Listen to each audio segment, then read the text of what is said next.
जय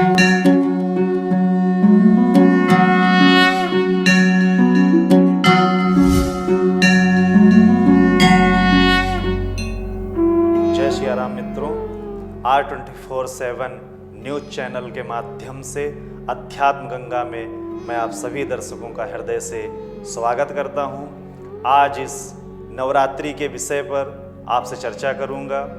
उस पर एक विषय है, नवरात्रि क्यों मनाई जाती है एवं इसका पौराणिक महत्व क्या है। इस पर आज हम चर्चा करेंगे।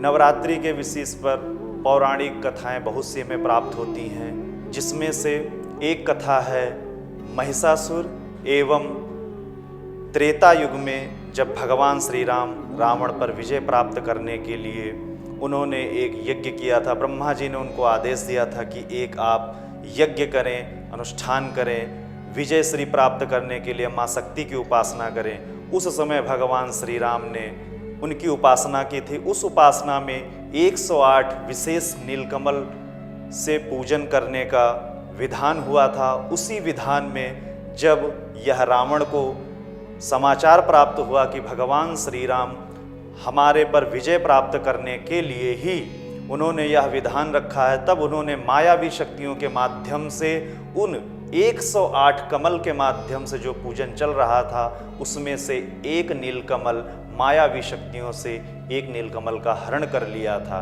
तब उन सभी रामादल के प्राणियों को लगा कि अब माता जी कुपित हो जाएंगी, उनका यज्ञ अनुष्ठान पूर्ण नहीं होगा। तब भगवान श्री राम को अपना स्मरण आया कि हमारे को मेरा एक नाम नीलकमल नवकंज लोचन भी है। तब उन्होंने अपने तूणीर से एक बाण निकाला और अपना नेत्र निकाल करके माँ दुर्गा के चरणों में अर्पण करना चाहा, जब तक कि माँ दुर्गा प्रसन्न हो गई और समक्ष में उत्पन्न होकर के उनको वरदान दिया कि भगवान श्री राम को विजय श्री का वरदान प्राप्त किया और उनको विजय श्री का आशीर्वाद दिया। उधर रावण भी अपने यज्ञ अनुष्ठान में लग गया, अमृत को प्राप्त करने के लिए माँ शक्ति की उपासना करने लगा। बहुत सारे ब्राह्मणों को बैठा करके उसने स्तोत्र एवं मंत्रों का पाठ कराने के लिए बैठाया। तो उसमें से एक मूर्ति देवी जया हरणी के विजय करनी का यह अनुष्ठान कर रहा था। तो उसमें से हनुमान जी ने एक ब्राह्मण वेश रूप धारण करके उस अनुष्ठान में उपस्थित हुए और जो विजय प्राप्ति करनी मंत्र था, मूर्ति देवी जया हरणी के जगह पर करणी लगा करके उस मंत्र को सभी ब्राह्मणों से जप कराया। इस पर माता जी उस रावण पर कुपित हो गई और उसको वरदान की जगह पर उसको श्राप दे दिया। तब जाकर के रावण को सर्वनाश होने का उसे श्राप माता जी ने प्रदान कराया। यह एक कथा हमें प्राप्त होती है।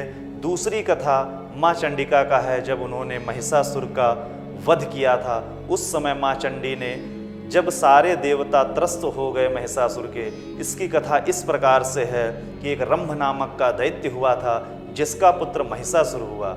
उसका महिष के गर्भ से जन्म हुआ था और वह बलवान असुर था। उसने ब्रह्मा जी की तपस्या करके अमृत प्राप्त करने का वरदान मांगा। तो ब्रह्मा जी ने कहा, जो भी जीव जन्म लेता है उसको अमृत का वरदान प्राप्त नहीं हो सकता है, अतः आप कोई और वरदान मांगिए। तब जाकर के उस महिषासुर ने वरदान ब्रह्मा जी से मांगा कि हमारी मृत्यु केवल मात्र स्त्री से हो और किसी से भी ना हो। इस पर ब्रह्मा जी ने उनको वरदान प्राप्त कराया कि आपकी मृत्यु एक स्त्री से ही होगी। उस पर जाकर के जब वह वरदान प्राप्त किया, तब वह असुर जाकर के अनेक लोगों को विजय प्राप्त करते हुए वह स्वर्ग पर चढ़ाई किया और बहुत समय तक देवताओं से संग्राम चला और उसने स्वर्ग पर भी विजय प्राप्त कर ली। इंद्रादि सभी देवता इधर उधर विचरण करने लगे। तब जाकर के ब्रह्मा विष्णु महेश भगवान से प्रार्थना करते हैं कि इस असुर से मेरी रक्षा कीजिए। तब सभी देवता ब्रह्मा विष्णु महेश अपने तेज से माँ चंडिका को उत्पन्न करते हैं और उनके सभी आयुधों को उनको वरदान के स्वरूप में प्रदान करते हैं अपने अपने तेज के माध्यम से। तब माँ चंडिका का अवतार होता है और उस जो रंभ नामक दैत्य का पुत्र महिषासुर होता है उसका माँ चंडी वध करती हैं। एक यह भी पौराणिक कथा प्राप्त होती है, जिससे उस समय से माँ शक्ति उपासना की उपासना आरंभ हुई और वह नवरात्रि के स्वरूप में माता की उपासना हम सभी 9 दिन करते हैं। उस 9 दिन में प्रतिपदा से हम सभी लोग कलश स्थापना करते हैं और शुभ दीप प्रज्वलित करते हैं, कुछ लोग अखंड दीपक प्रज्वलित करते हैं और इसी प्रकार से माता की उपासना करते हैं। उसमें कलश स्थापना भी होती है। तो आइए जानते हैं कि शुभ कलश स्थापना मुहूर्त कब से कब तक है और इसकी दिनांक कब से कब तक नवरात्रि मनाई जाएगी। तो यह नवरात्रि 17 अक्टूबर से मनाई जाएगी, जो कि 25 अक्टूबर तक है। और इसका मुहूर्त कब है? सुबह 6:13 से लगभग इसका मुहूर्त शुभ आरंभ हो रहा है कलश स्थापना का, और 10:13 तक इसका मुहूर्त रहेगा।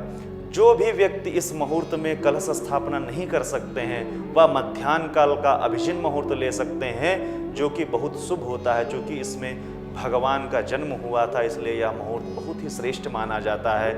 यह मुहूर्त 10:13 से लेकर के 12:32 तक शुभ मुहूर्त है। आप सभी इस मुहूर्त में भी शुभ कलश स्थापना कर सकते हैं। इसके पश्चात में आप थोड़ा सा कुछ विशेष कर्म है जो नवरात्रि में नहीं लिए जाते हैं, उन कर्मों को आप उस नवरात्रि व्रत उपासना में नहीं करें। इन बातों का थोड़ा सा विशेष ध्यान रखें। जैसे कि जब हम कलश स्थापना करते हैं या दीप या अखंड प्रज्वलित करते हैं, तब हम अपने उस स्थान को या अपने घर को छोड़ करके किसी दूसरी जगह पर हम निवास नहीं करते हैं। अतः उस स्थान को छोड़ करके कहीं दूसरी जगह नहीं जाया जाता है और हमें सात्विक ब्रह्मचर्य का पालन करना चाहिए और चमड़े से बनी कोई भी वस्तु हमें अपने को धारण नहीं करना चाहिए और स्मश्य कर्म नहीं करना चाहिए अथवा दाढ़ी बाल नहीं बनवाने चाहिए उस समय के बीच में, और नाखून नहीं काटना चाहिए, और हमारा आहार खान पान बहुत ही शुद्ध एवं सात्विक रहना चाहिए। इन सब विशेष के साथ में यदि हो सके तो भूमि शयन करना चाहिए और माता जी के आशीर्वाद स्वरूप यदि आप सक्षमता हैं तो अखंड दीप प्रज्वलित करें और माता की उपासना करें। श्री दुर्गा सप्तशती का पाठ करें एवं श्रवण करें। इस उपासना के साथ में ही अंतिम में नवमी तिथि के उपलक्ष्य में नव कन्याओं को उपासना करके उनके फलस्वरूप उनको वस्त्र इत्यादि कन्या खिलाएं। ऐसा शुभ मुहूर्त जाने।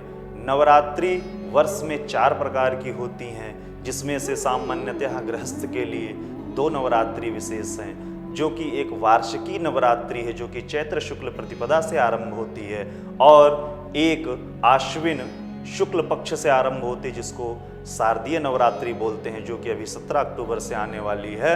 आप सभी माता का उपासना करें। और एक माघ मास में नवरात्रि आती है जो कि उसको गुप्त नवरात्रि बोलते हैं और वह साधना विशेष होता है।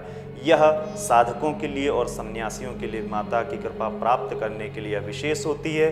और आषाढ़ में भी एक गुप्त नवरात्रि आती है जो कि 4 प्रकार की होती हैं, पर हमारे सभी के लिए उपासना का जो है मुहूर्त वो 2 प्रकार की नवरात्रियां हैं, एक चैत्र शुक्ल प्रतिपदा और एक आश्विन शुक्ल प्रतिपदा। धन्यवाद। जय सिया राम मित्रों।